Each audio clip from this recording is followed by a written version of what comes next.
Next on Worcester News tonight, it's the first night of Passover. Worcester's Jewish community comes together to celebrate. Plus, markets are gearing up for the holiday weekend, and many are busier this year as the Stop and Shop strike sends more shoppers their way. Good evening and thank you for joining us. I'm Anna Botari. We begin tonight with an update on Thursday's brush fire in Uxbridge. It is still under investigation, but posters are hung around the property asking anyone with information on who did it to call the Arson Watch program. According to the fire department, the fire was 8 acres in size and did damage to a house located on the property. It required mutual aid from surrounding towns, including Millbury and Northbridge.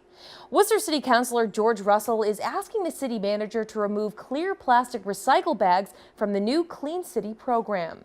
Russell is chairman of the Committee on Public Works.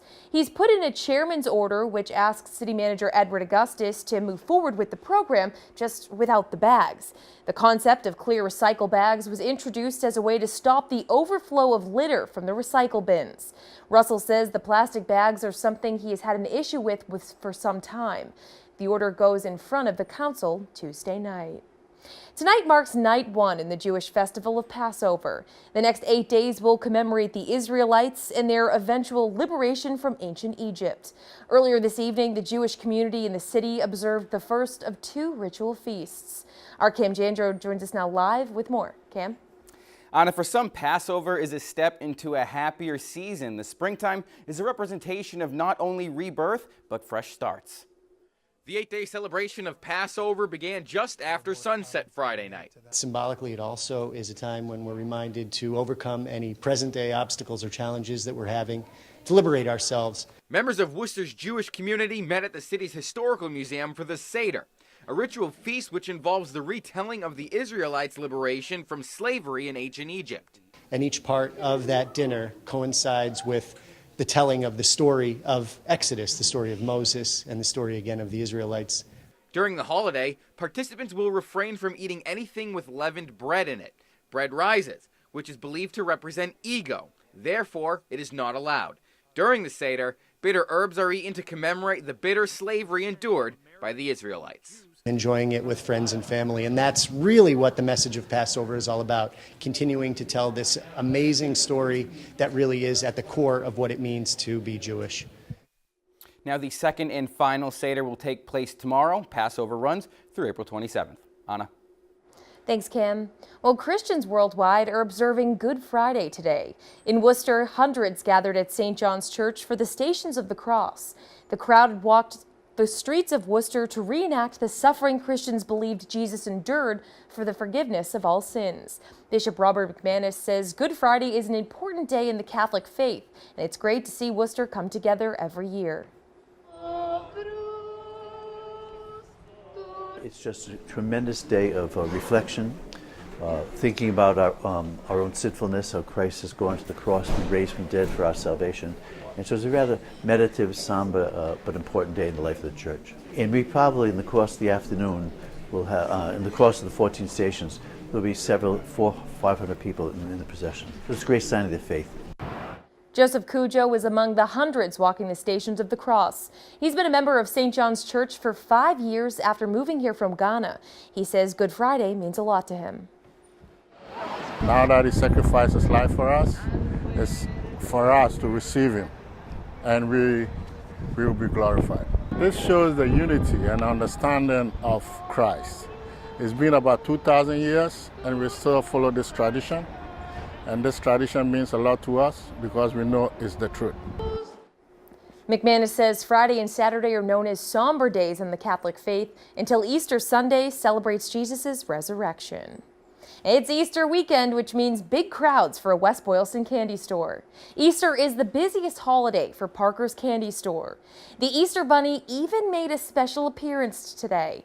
Along with a wide array of candy options, owner Susan Paradise puts together special order baskets. She says she enjoys customers' reactions when they enter the store.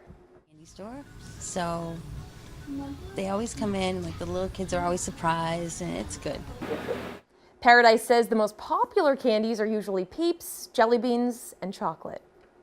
Today is day 9 of the Stop and Shop strike. It's costing the company millions in revenue. Meanwhile, other local markets are busy because of the Easter holiday this weekend. Our Rosalind Flaherty has more. It's one of the busiest times of the year at Emerald Meats in Worcester. This is a pretty big holiday for us. Owner Joan Culpert says they fill about 700 orders, and preparing for Easter takes weeks. 3 weeks before Easter, we start taking, orders by telephone or people walk in. So just taking the orders is the first step.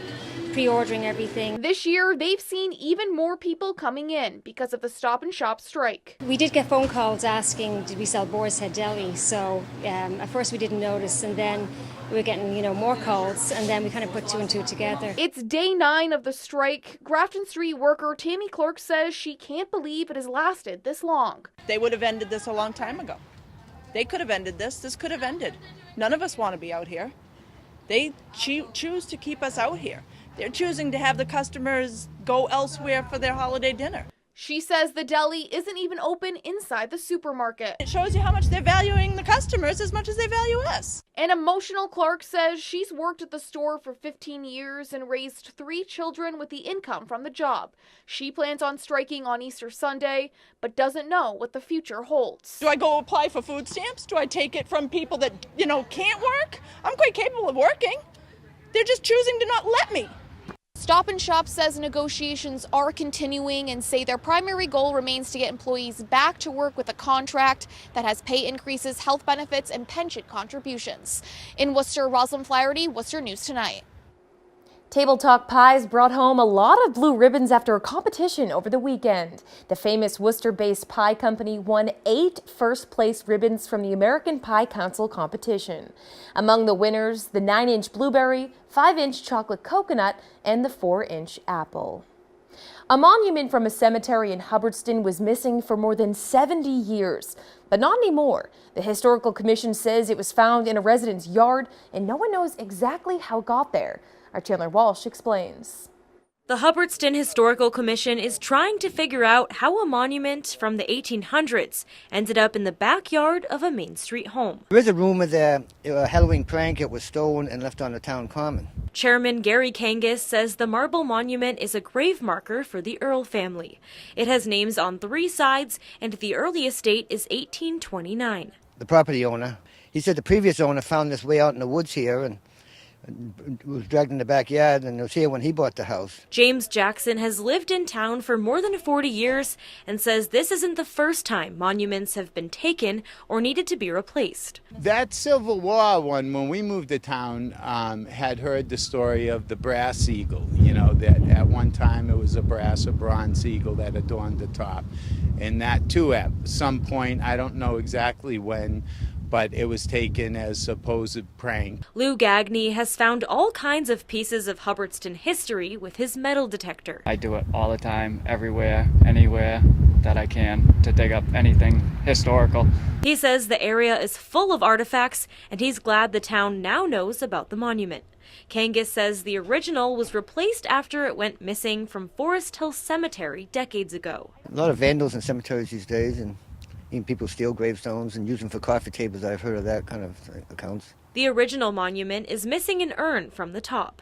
Kangas says they plan to go back into the woods and search for it. We're trying to track down any of the family that may still be alive, that if they want the monument, or what do we do with it?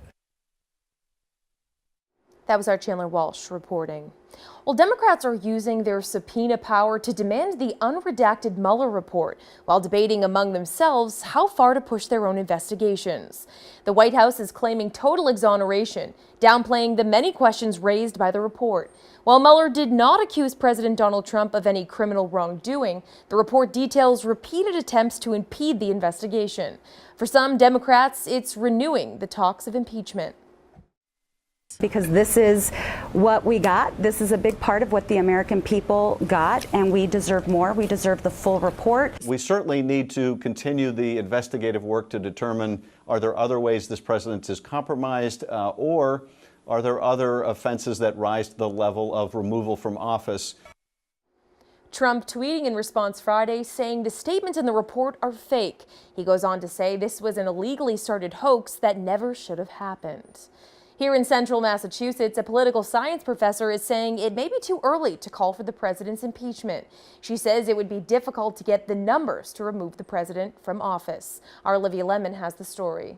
A day after the redacted version of the Mueller report goes public, the House Judiciary Committee is taking steps to get the full unredacted report, and some Democrats are calling for impeachment. I think calling for impeachment is a bit premature because it would not just take a majority in the House to bring forward impeachment hearings, but you'd also have to have 2/3 of the Senate approve convict in an impeachment trial. Political science professor Erica Cornelius-Smith says it would be tough to get 2/3 of the Senate to convict the president and suggests lawmakers should focus on broader issues like preventing further intrusions into future elections. Most Americans in the middle, I think, are really concerned about the security of our elections and these longer-term issues. We haven't really talked about what we've learned in terms of Russian hacking and how we're going to prevent that in 2020. Some in Worcester Friday say they would like to see the full report before passing judgment. I think it should be a public knowledge, like what went down, and it's better that people know. I would prefer to have a unredacted version, although I do understand there are national security concerns involved. I feel like the public has a right to know about what's going on in the White House. Meanwhile, Professor Smith says the next steps are up to Congress, which means it's all far from over. We could talk about Congress's oversight role and their authority to continue the investigation, which elements they want to continue to investigate, because they do have a constitutional role to go ahead and exercise oversight. Olivia Lemon, Worcester News Tonight.